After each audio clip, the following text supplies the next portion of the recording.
Those mysterious symbols on your yarn labels, they might just hold the key to perfecting your next project. Whether you've never taken the time to demystify these symbols, or whether you're a newbie who's looking to learn more, this episode, featuring my special guest, Heather Walpole, will explain them all and more. Light from Lantern presents Knit a Spell. I'm your host, Katie Rempe, designer, knit witch, and your companion in this magical making podcast. Together, let's explore the enchanted world where knitting meets the magic of the craft.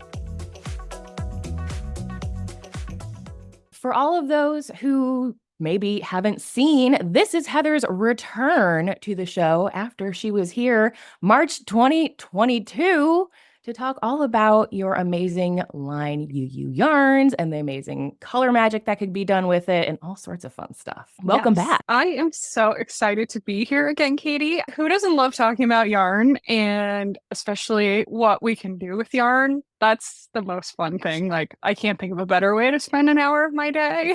We could just be doing this for fun. Now, instead, people get to listen in or watch if they're on YouTube to the process. Yeah. If you are listening to the podcast, I appreciate it, but it is very visual. You may also want to pop onto YouTube because this episode, we are demystifying yarn labels. Both Heather and I, we have worked on the yarn store side, serving amazing knitters, and the manufacturing side. We both designed yarn labels ourselves. We started as knitters. We both worked to manufacture yarn labels, and we both helped customers understand yarn labels. I think you and I both have a lot to say about yarn labels. That probably influenced how you then decide to go about designing your own yarn labels, because if people don't know, you as a company can design yarn labels pretty much to have whatever you want on them. Yes, people think there's a system to it, but really there's not. It's manufacturing, and you can say, I want this yarn, do you have this gauge? And literally, I invented the gauge of my yarns. I knit it, I wrote down my stitch counts, and that's what's on my yarn labels. Wait a minute. I'm sorry. So, breaking news. Are you telling me that you have the perfect gauge? You always get gauge means that you are actually just getting your gauge? yes. If your mind was just blown, leave a comment below. I'm pretending to be surprised. I also am the knitter that you are matching. Back when I was working at Skacel, I would know that my gauge was typically tighter, and I would go up needle sizes as the recommendation for people to meet me. And if I wrote my gauge today, would it be the same? Ooh, and that's why you always do your own gauge, because even your own personal gauge changes over time. Exactly. That's why even though a yarn label might say a gauge, you might recognize that little gauge symbol there. We'll get to that.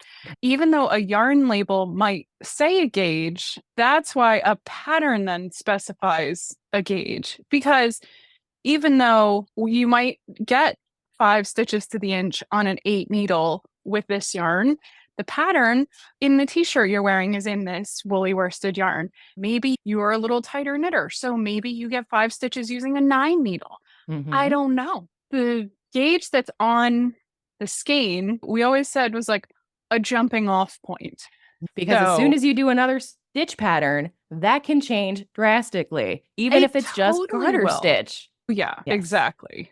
Garter stitch has more rows and wider stitches than stockinette. Right off the bat, we're right into it with that is where you start as an estimation of what you might get if you are using this yarn to make a sweater, make a hat, a shawl. I want a loose shawl. This says an 8 needle. Okay, let me try a 10 needle. Let me try an 11 needle. You can find the element of play in it. Experiment. Yarn is cool because you can rip it out if you don't like how it's going. And it's really easy to reuse my yarn. Which may not seem comforting until you have to pull it out, and then it is nice that you can do that. Before we get into the symbols and everything, I want us to talk a little bit about the fact that as knitters, I certainly didn't just become a knitter and then know how to read a yarn label immediately, nor did I prioritize learning the information very quickly. I'm curious to know, how long was it that you perhaps also didn't explore the full bounds of the yarn label? I came to knitting quickly in a weird way. Mm. So I have been like an artist and a maker my whole life, but I just never got into yarn and knitting. It wasn't something my mom did when I was a kid. Then, when I was in my early 20s, one of my sisters opened a yarn store. And I was just finishing up college for graphic design. And it was a Saturday afternoon. I'm like, I better drive out and see my sister's new store. I get in there and it's walls of texture and color. And I'm like, what? Like, I had no idea. So I'm just wandering around the store. She's helping customers. It was a busy Saturday. So I'm wandering around the store and it was like everything, like, oh. Mm. And I was just totally mesmerized, mostly by the colors and all the different textures. I had no idea what I would make out of any of it. And finally, when she had some time, she was like, okay, that's it. Sit down and I'm going to teach you how to knit. So I'm like, okay, sure. About time. So yeah, I cast on a gray scarf. For some reason, I have no idea why I Oh. would have chosen gray. I still have this vivid memory of some lime green in her store, but I chose gray. You don't want to get too wild too quick, right? You're learning a new skill. You don't want to also tackle on a neon green. So maybe I didn't want to ruin it. I was like, all right, let me just go with something basic. There Yeah, you that I go. could see myself doing something like that. So anyway, so I learned to knit a scarf. Then after the scarf, I make a hat. And then it was the felted purses era. So I made so many felted purses and it was so fun because you knit that stuff big on wool and then you Yeah. shrink it in your washing machine and it would hide any mistakes. So it was super forgiving way to start knitting. And I had a concept about gauge because doing those purses, they would be super big and really loose and floppy. So that there was room for it to agitate and felt, right? Yeah. You wanted a handbag that was like this big and it would be like this big while you're Oh, knitting it. and so nasty looking too. Oof. And yeah, oh yeah, always so ugly. But that would be something you'd take like a worsted weight, non-superwash wool, obviously, Mm-hmm. and you would knit this not on an 8 needle, but up on a 13 or a 15. That sort of taught me how yarn Mm. behaves without really thinking about it too much. Within a year, actually, I partnered with my sister and I quit my graphic design job and I opened a sister's yarn store. A sister yarn store. I love it. My yarn store was not close to her yarn store, and I had only known how to knit for a year. Quick learning year. It really was. So then I was in my yarn store, and the fastest way to learn something is to try and help somebody figure it out. I learned so much about knitting in 3 months, I'd say. Because when a customer comes in and you want to make a sale, you got to figure it out. So I learned how to knit and how to be a better knitter through problem solving, basically. Yes. I saw all types of yarn labels right from the start. We carried different yarns in the store, so I had to understand those. And then also customers would come in because there hadn't been a yarn store in this area for many years. So there were all other yarns that people would come in with their projects and they'd want a little bit of help to move on. So I'd read those yarn labels and help them and figure it out. And then plus, as a graphic designer, basically the entire purpose of what we do is relaying information in a clear and concise way. You've been training your whole life for this. Oh my gosh, yarn labels are like my dream. You're giving people information in the tiniest package. I don't think it was deliberate about how much I thought about yarn labels, but it was a part of my life very early in my knitting journey. I have understood gauge and yarn and patterns because I learned it as like trial by fire. When you have a woman come to you and go, what about this? And you're like, oh, you can't just stand there all day. So, Right. and I don't remember if I got it all right every time, but I tried. And then I also listened. I had a lot of customers and I had employees in my store that knew how to knit. I had knitting teachers, and I listened. When they said, "Oh, maybe Heather," they'd politely interject. I was like, "Yes, Leah, come tell me." "Yes. Okay, Marcia, what? Tell me more." And we'll learn together. This is a I great learned a lot. attitude for everyone as a knitter or crafter or whatever you're trying to build as a skill to hear. The best thing you can do to advance your skill is to throw yourself into, I don't want to say the fire, but throw yourself into the action and get involved.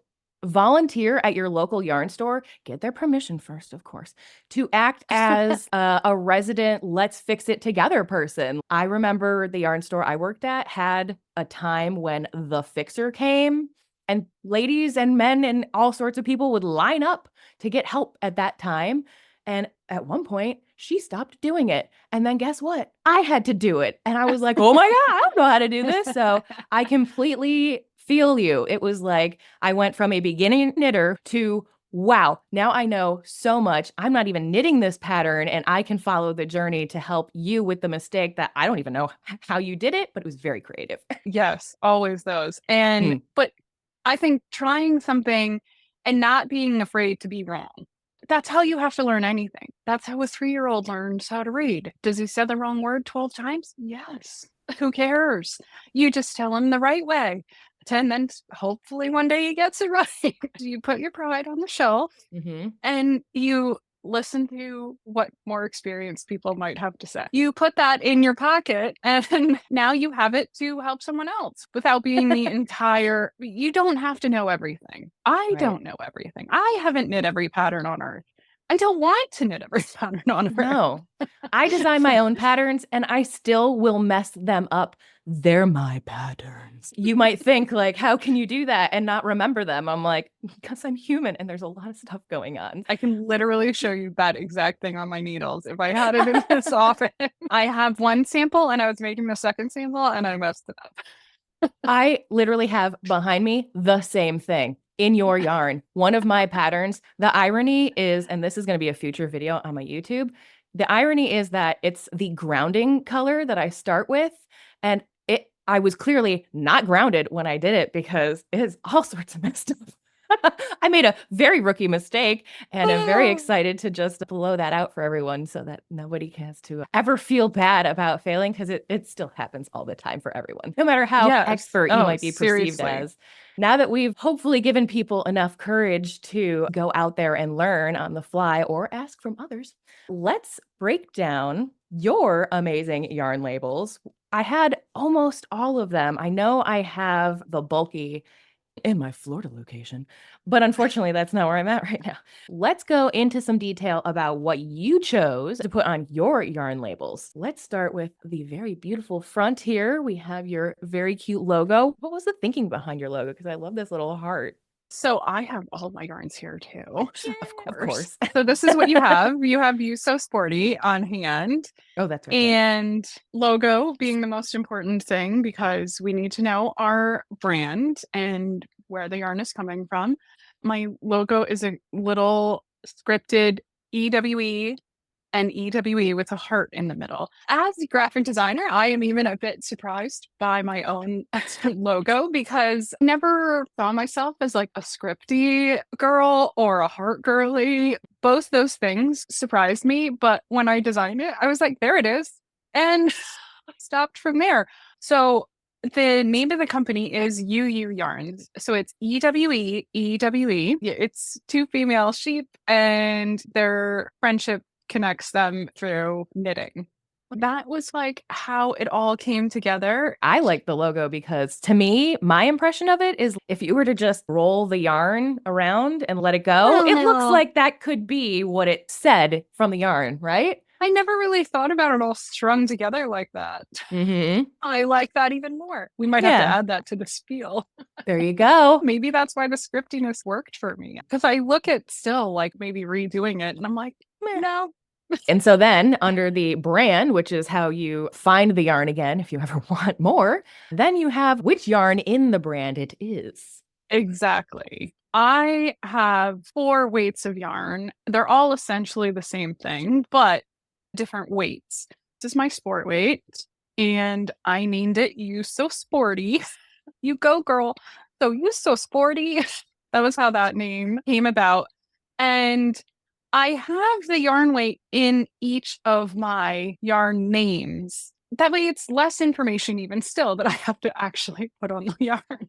And it's helpful for people who work with the yarn to also Right. identify what it is, the people at the yarn company. It's helpful on many levels. Yes, exactly. If I had named it California, it's not telling me anything.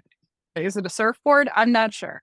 I went for a more descriptive name for each of the yarns, saying the yarn weight in the name. So we have the fluffy fingering and the You So Sporty and the woolly worsted and the Baba cute. bulky. And Heather's, which is a woolly worsted. It is woolly worsted, and I do also have that on the front, but it is a heathered yarn.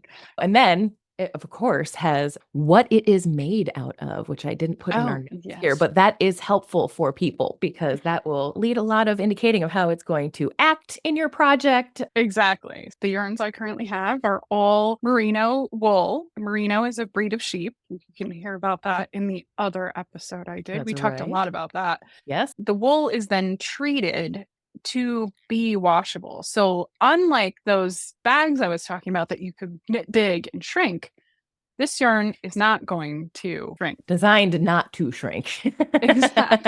Exactly. Which makes it very durable and easy to rip out. It also gives the yarn like a smoothness and a kind of a sheen. So it feels like butter when you knit it too. Any of that like old thinking that wool is itchy, this is not that wool. It's a fine fiber, and those things are included right here on the front of the label. So it does say it's washable, and then I also add it again where it says 100% merino superwash. Washable means one thing, but superwash means it has had that treatment and you can really actually wash it. It's true because it can be washable and not treated as a superwash because maybe it's not a wool fiber or you can hand wash it. So always check what the true meaning is. Yes. I think those are the most important things. What is the brand? What is the yarn name? What's it made out of?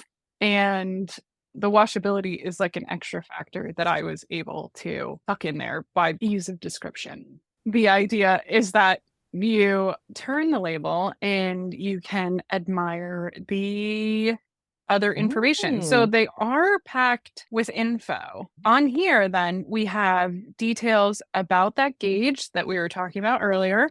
And you can see that little grid symbol. Not everybody uses it, but it's like a piece of graph paper, just like your knitting is.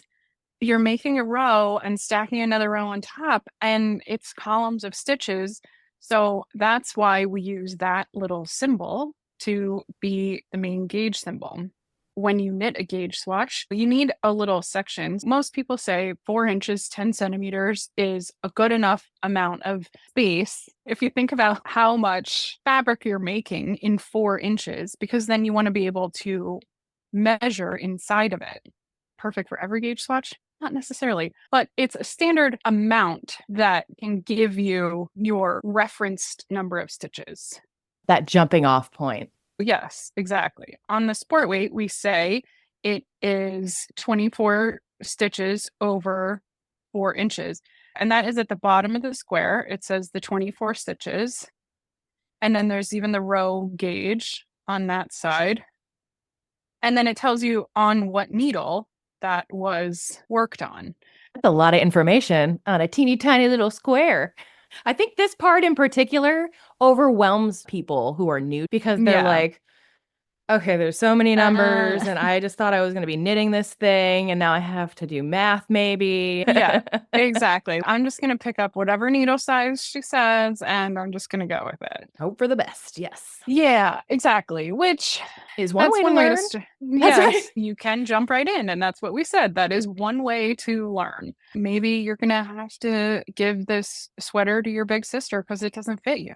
That is the purpose of that. Because you need to know how many stitches you're making per inch to be able to devise how many stitches you need to cast on. If your head is 20 inches, and you're getting 5 stitches to the inch, 20 times 5 is 100. Start with 100 stitches.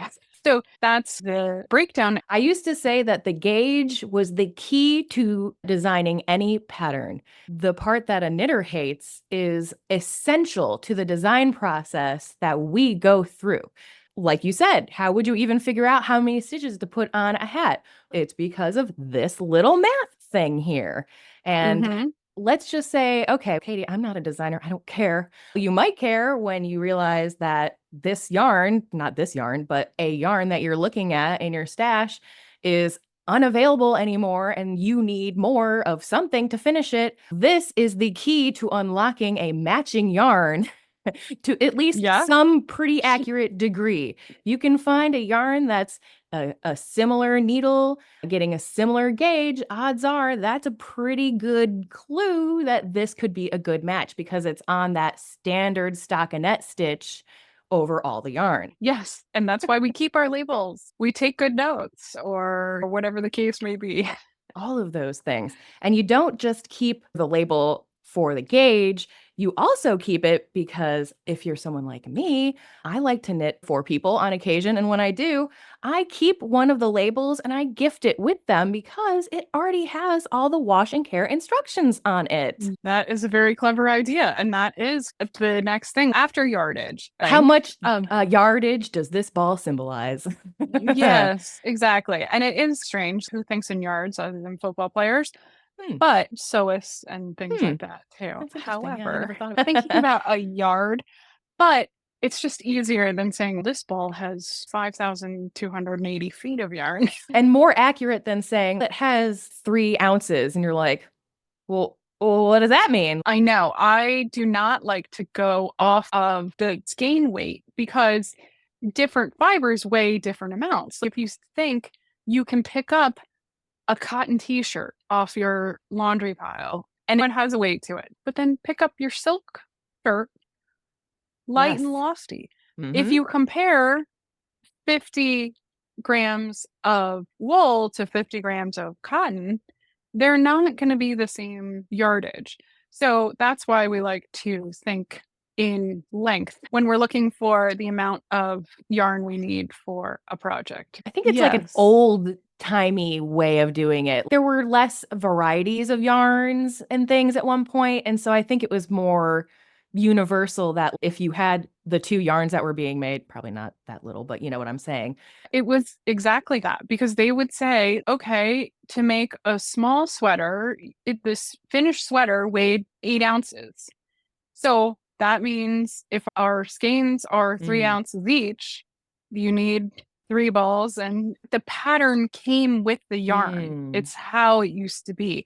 And the yarn books used to be just for one yarn. And it would be like, Oh. okay, you need 12 ounces to knit the man size, and you need whatever to Mm. knit the dog size. Yeah. So I love that it you was chose just man because and dog sizes. my whole life. It was very siloed per yarn company, Mm. yarn patterns. And we still, as a yarn company, I still make patterns that support my yarn. But now we have so many more pattern opportunities Yeah. that we can use my yarn for other designers' patterns, other companies' patterns, Mm. whatever the case may be. Like Woolworth used to sell this Woolworth yarn. And here's the pattern book. All the pattern support came from the yarn company, like you said. Exactly. That's how the industries were. Even at Cassell, when you work there, they make books that support their yarns. But now we're really lucky in the knitting and crochet world that there's other designers. Not only do I get to design patterns to support my yarn, I get to work with people like you, Katie, and you can design a pattern. You can say it uses one of my yarns, like that shirt you're Mhm. wearing, and then you can sell it. And in that sense, you are making the money off of your pattern design. And then hopefully the customer comes and buys my yarn. But I can also say, hey, look at this great pattern this designer used, and things like that. Maybe you have design in a different yarn. And you're like, hey, it would also work in this yarn. Not all yarns last forever. Sometimes they become discontinued and you're like, Oh, yeah. oh no, I need to make Right. another sample. And then you find another yarn that's a good mix. That was my ship to shore shawl, the big one. Initially in a Yeah. yarn that is now discontinued and now in your bulky weight yarn, which is I so beautiful. know. I know. I need to make one of those this Oh, fall. it's a really quick knit, which is surprising because it's so huge, but it's the big needles. So much fun. That sounds good for gifting. This would be a great episode for all knitters to watch, but especially I new knitters to watch. know. Or We're like covering a modern lot. knitters who don't know about stuff. So, yeah, enjoy this extra long episode. But yeah, I think this is so great. So, what's next on your label? Next, then we come around to care instructions, which are important, obviously.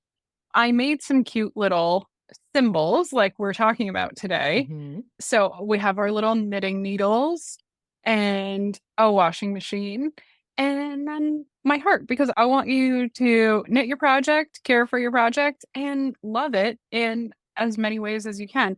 And then I do have the written out instructions about Mm. how to care for the yarn.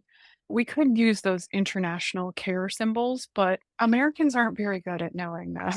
They're also not necessarily standardized, making it even more frustrating if you're trying to break into it. Also, here, did you know all yarns at least have to say where it's made? You do have to, by government law, say where this is made. There's even some choices there. So mine says product of Italy Mhm. because it is spun and milled in Italy. But the raw wool actually comes from Australia. There's not many Italian sheep herds. So, yes, very good merino wools come from Australia. But then because the product goes through manufacturing actually in Italy, then it's made in Italy, product of Italy. That's an interchangeable term and is why it says Italian because it is spun and dyed and gained and labeled all in Italy. And then it comes Ooh. to me as a finished, cute little skein. Then we have where you're located, or at least where people can reach out to you. Oh, yes, I am in California. So it says our address if you need to contact us. And then as we come around, we have one of the other most important parts the color and the dye lot.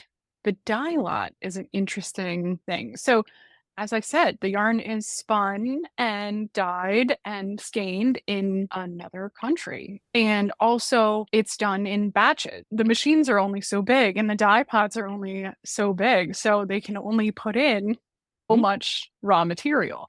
So, that is what happens every time I buy yarn. I buy basically a dye kettle's worth of, let's say, saffron, Oh. then also per weight. It's not like they're dyeing my saffron worsted with my saffron sport. When we go and say there's 25 colors and there's 25 Mm. colors across 4 weights, That's like really 175,000 yarns, basically. I have exactly 100. Yeah. 100 yarns. A lot of inventory. It is a lot of inventory and there's minimums. So anyway, the yarn is made in batches and that's called a dye lot. Just like anything. If you make a batch of chocolate chip cookies today and you make one tomorrow, they might taste a Mhm. little different. You might Yep. still know, oh, those are Katie's cookies. My You know, proprietary maybe blend of cookies. That's right. exactly. Yeah, I've heard of them. Maybe this one has a little extra salt, and maybe this one has a couple more chocolate chips. It's not an exact science in baking and in yarn. It's a natural fiber that we're applying something to. So, Mm. just like in baking, your alchemy can change. It's the same type of thing. We know they're hand dyers. Dyeing yarn is totally an art. Beyond the hand dyers who are literally hand painting the yarn, just like you said, the art of mixing the dye exactly the same batch to batch. We've all gone to our hairstylist and been disappointed that person cannot match the same thing they did last time. It's because it is almost impossible. Think about wall paint and all that type of thing. You take a little chip swatch and they have a special scanner. Yep. And that is actually how they devise the colors for yarns too. It's the same sort of thing. That is why dye lot is so important and having that information is so valuable because say you only bought 8 skeins, but you need 9 to get that last little bit here, and it's It slightly looks off. the same next to each Right. other. And then as soon as you knit with it, you're like, what is this a whole What? different color? What?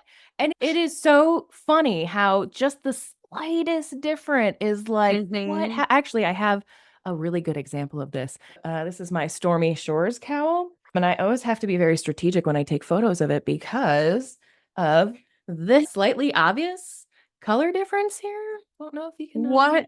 So what tell here. happened there? Tell us what happened. What happened is I had two hanks in one dye lot and a third hank in another dye lot. This was yarn that was sent to me to make a sample where the yarn store had ordered the yarn twice and did not realize that they had multiple dye lots on hand. Or maybe I was the person taking care of their extra dye lot. That's okay too. Either way, I ended up with two different dye lots and I didn't pay attention either until I was like, oh, I guess this is a learning opportunity I'm going to be using. So it worked out in the end. That Yeah. is like an incredibly important part of the information that is on your yarn label.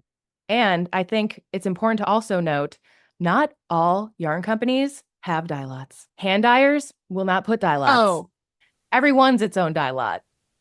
exactly. Because where it sits in, from what we were talking about, as per the VAT from today to tomorrow, could be different. And maybe even the water temperature is different. It still affects how the dye happens. Even in the case of hand dyers, where each skein is sitting, Yep. if they are hand painting it or speckling it or whatever technique they're using, it does make an individual skein. And we used to do what's called invisible stripes, basically. Mm. Is the technique that I've heard it called, where if you have a pretty hand dye with a lot of colors, if you do in stockinette over and back with one ball and over and back with the another ball, and then you keep going back and forth, then with all those colors and all those variations, you end up not seeing the extreme differences like in that dye lot that you showed of the solid color. I also remember recommending this method. It was like the blend method or whatever.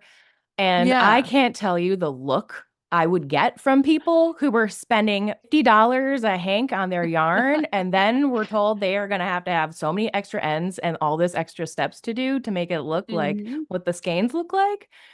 Yeah. So I'm not saying it's a good or bad thing. I'm just saying some yarns don't have dye lots, but in this case, Right. they do. So it is a valuable piece of information that you can take forward with you. Just keep that label on hand while you're working on that project. I always say keep at least one until the end, just in case, especially if you want to Right. remember how to wash and care for it. So, what else do we have on here? Oh, that's right. We have your beautiful website. Yes, because maybe I Oh, need more yeah. yarn. How am I going to find Yes. it? I can't just Yes. message you, I can't just mail you an order form. I did once actually have some customers try and show up to this PO box that's on the label too. It's a quick shopping experience for them. Oh, they called very confused on a Saturday morning. Instead, go to the website and The shop. website is a See great all the place colors. Go anytime. to, It's always open. yes, Yeah. exactly. So it's just simple uu.com.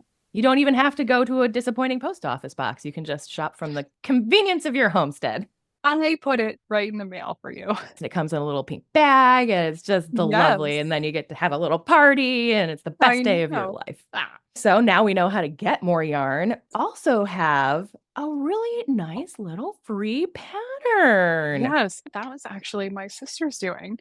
She is the one Smart that had the yarn Nancy. store. Yeah, she was like, what's great is when they include a free pattern on the label. I totally did. Like I said, I started with the woolly worsted and I had, of course, no patterns when I started the yarn. And so I made the most basic scarf you can make is right here on the side. And So in cute. this little amount of space, you can make you just use 3 different balls of yarn and get your size 10 needles, cast on 20 stitches, and away you go.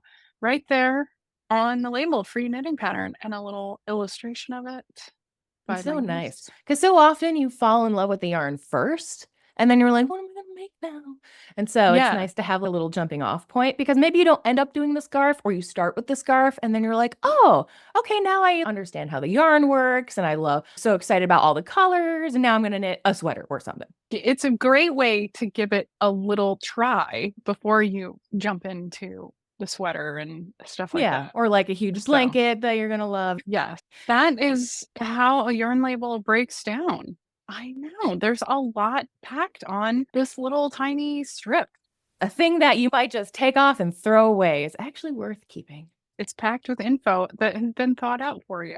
And I appreciate that it is in and we've talked about this before, but as a person who worked at the yarn store, it comes in a skein that you can just pull and work from immediately. You don't have to Yes. worry about annoying your yarn store, rolling it, or do I have a ball winder and Swift or a willing participant at home? That was one thing I wanted. I didn't want yarn I had to wind. So yes, all of our skeins, you are center pull. If you can find the center, you're a magical magician.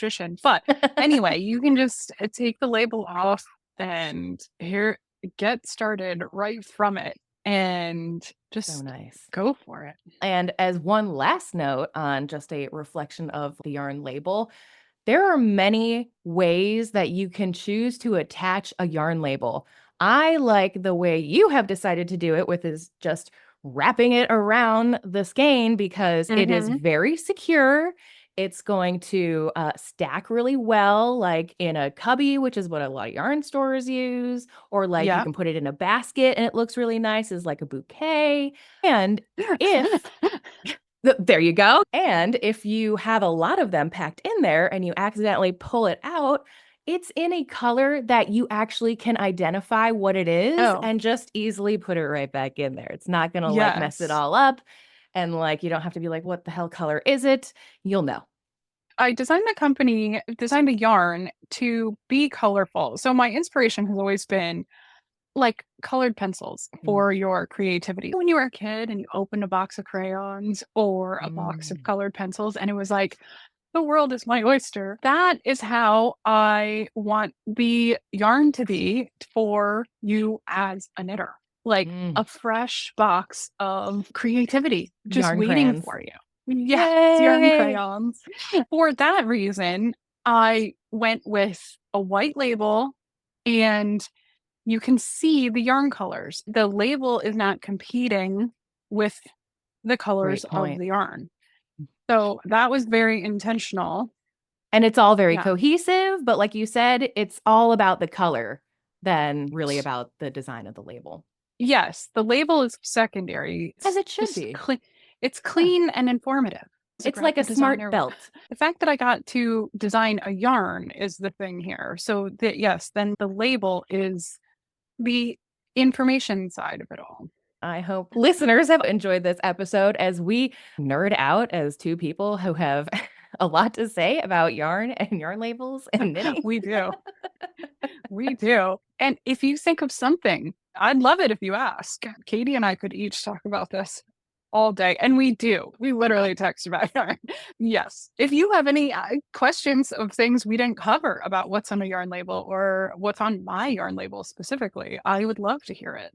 Drop a comment on our YouTube, or you can send me an email at knitaspellpodcast@gmail.com. Or, of course, you can always visit Heather's website, or you can reach out to my dog Pancakes, who's in the background and mad that she's not getting a shout out. Hi, welcome to the show, Pancakes!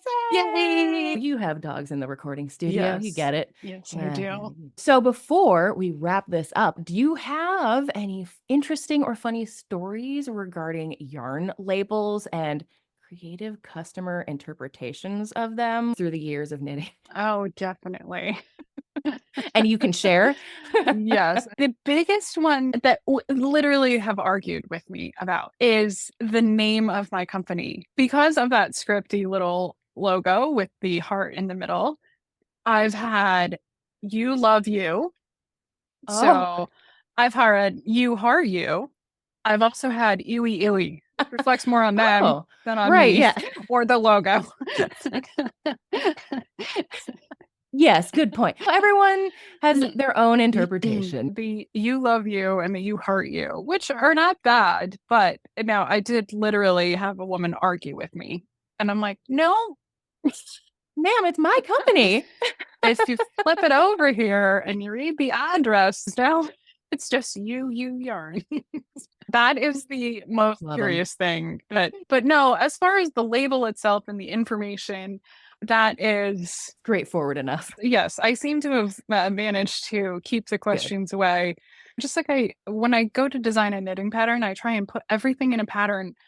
Every question I think a knitter might have, I try and put in the pattern. That's also how I handled the labels. After so many years in business, I feel like nobody really asks me that anymore, or at least they don't do it to my face. Well, that's something. Thank you so much for coming back to share all your knowledge about yarn labels and everything containing in your yarn labels. Please tell people where they can follow you, anything you have going on, all that fun stuff. You can find me at uu.com. So that is my main website. And I love updating my website. So it's not one where you go on and it's stale. There's always something, new blog posts, new pattern ideas.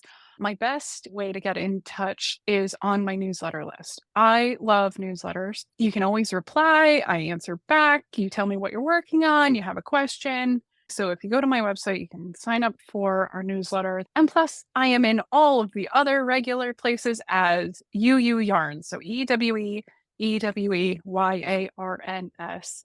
And that is my Instagram. It's also my YouTube account. I do a weekly live stream every Wednesday. I call it my Wednesday at 1. And I come on for 10 to 45 minutes. And depending on how many people are there and people have questions, but I come on as like a light topic every week. And maybe we talk about color. Maybe we talk about a specific pattern. Maybe we talk about a podcast I'm on. That's every right. week, it's just a little something to break up your day and hopefully you get some enjoyment and get to think about your creativity for a couple minutes. Always something inspiring and fun happening there. Definitely recommend that. And you also Good. have a community, right? Oh, yes, I do. It's a little in an app called Mighty, but if you go to my website right at the top, it says community. It takes you right in there. And inside there, we can chat and share pictures and see what other knitters are working on. And then I also have a paid section called SSK. You might recognize. So it's called the Secret Society of Knitters, or Oh, love SSK it. for short. And inside SSK, we do Zoom knitting meetups. You get a discount on the yarn always if you're a member of SSK, and just a lot of other fun swag and just a little more. Like I said, you get to be on Zoom with me at least once a week. Yeah, So fun, especially if you're in an area that doesn't have like a knitting community or you don't like the knitting community. It's a nice Yeah, that option to do at your speed, or maybe you just don't want to go out of the house Yes. that day. You can just hang. So nice. Right. Oh, Yeah, a lot of well, fun. I'll make sure to put all the links to everything that we're talking about in the description so it's easy for everyone to access. Before we go, I just want to remind everybody that the show is not really ending here. We're about to head over to the after show where Heather and I are going to just go crazy talking about yarn labels. We're going to talk about other yarn companies' yarn labels and dissecting those. So you get to listen to that. And we have an exclusive set of Q&As that Heather's going to answer that I think you're going to love that is continuing on our topic of labels and symbols. So be sure to check us out on Patreon. It's patreon.com/knitaspell. Only $5 to join and support. And I hope to see you there. All right, Heather, thank you again for joining us. Thank you again for having me. I love coming on the podcast. And I look forward to hopefully having you on again at some point. Yes, me too. Yay. I look forward to coming back. See you soon. All right, bye, everybody. Thanks for tuning in. If you enjoyed the show, consider sharing it with a friend, leaving a review on iTunes or Spotify, and supporting us on Patreon to enjoy exclusive content. You can also subscribe to the Light from Lantern YouTube channel to receive a notification whenever a new episode of Knit a Spell is released. And as always, I'd love to hear your feedback on this episode, so be sure to leave a comment on YouTube or on Patreon. See you next week!